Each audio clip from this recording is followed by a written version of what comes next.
Hello દોસ્તો, સ્વાગત છે તમારું ગુજરાતી કુકિંગ વિથ કવિતામાં। આજે આપણે વધેલી રોટલીમાંથી બનાવવાના છીએ એક એવી વાનગી જે તમારા બાળકોને ખૂબ જ પસંદ આવશે। વઘારેલી રોટલી તો તમે બનાવતા જ હશો, પણ આ કંઈક નવું છે જે તમારા બાળકોને ખૂબ જ ભાવશે।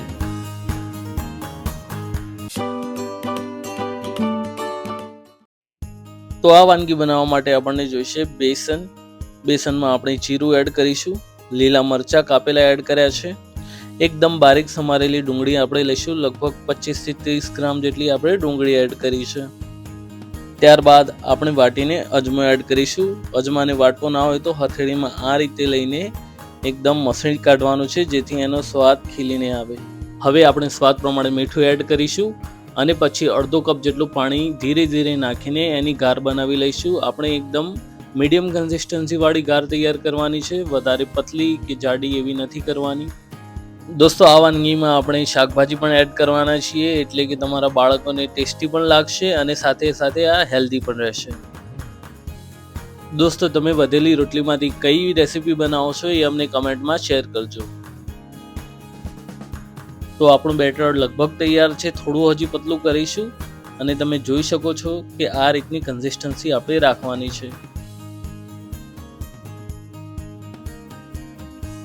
હવે આપણે જઈ રહ્યા છીએ સ્ટેપ 2 ઉપર।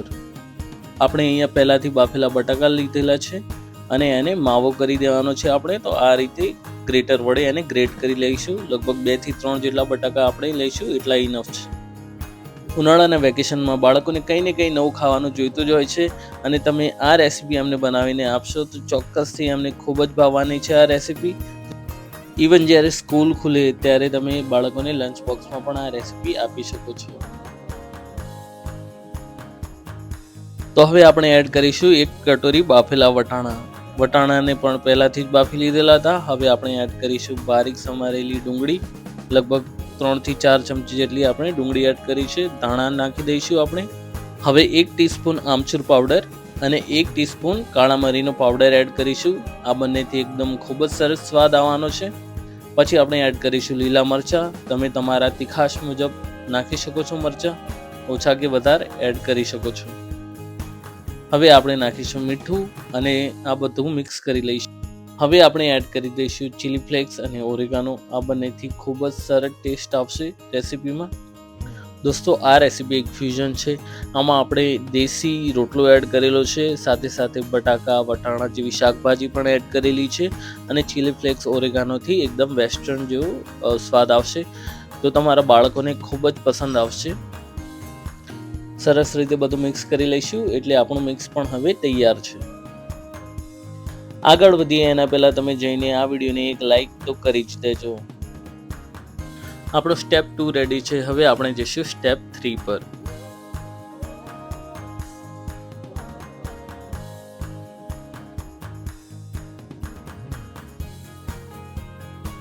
આપણે હવે રોટલી લઈશું, એના ઉપર કેચઅપ એડ કરીશું, સરસ રીતે સ્પ્રેડ કરી લઈશું। કેચઅપ સ્પ્રેડ કરી લીધા બાદ આપણે એના ઉપર ગ્રીન ચટણી એડ કરીશું અને ગ્રીન ચટણીને પણ સરસ રીતે સ્પ્રેડ કરી લેવાની છે। હવે આપણે એડ કરીશું બટાકાનો માવો। આ બટાકાને આ રીતે વચ્ચે મૂકીને પ્રેસ કરીને સરસ રીતે રોટલી પર ફેલાવી લેવાનો છે। તમે હાથ વડે પણ ફેલાવશો તો એ સરસ રીતે ફેલાઈ જશે।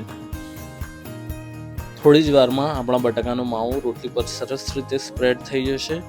તો ધીરે ધીરે કરીને સ્પ્રેડ કરતા રહીશું બટાકાના માવાને। રોટલો તૈયાર થઈ જાય તેના બાદ આપણે જે બેટર બનાવ્યું હતું ચણાના લોટનું, એ ચણાના બેટરમાં લગભગ અડધી ટીસ્પૂન જેટલો ખાવાનો સોડા આપણે એડ કરવાના છીએ અને ત્યારબાદ એને મિક્સ કરી લઈશું।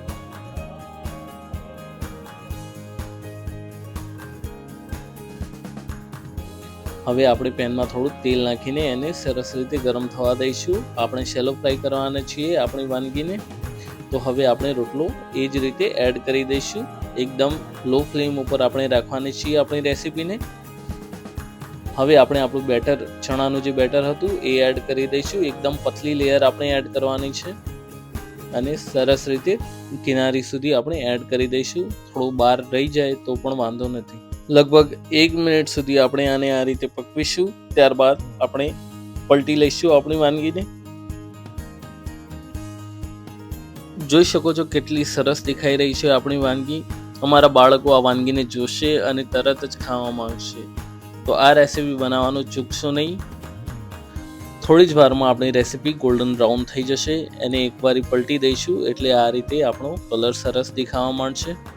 નીચેથી પણ આપણી રેસીપી એટલી ક્રિસ્પી અને ગોલ્ડન બ્રાઉન થઈ ચૂકી છે.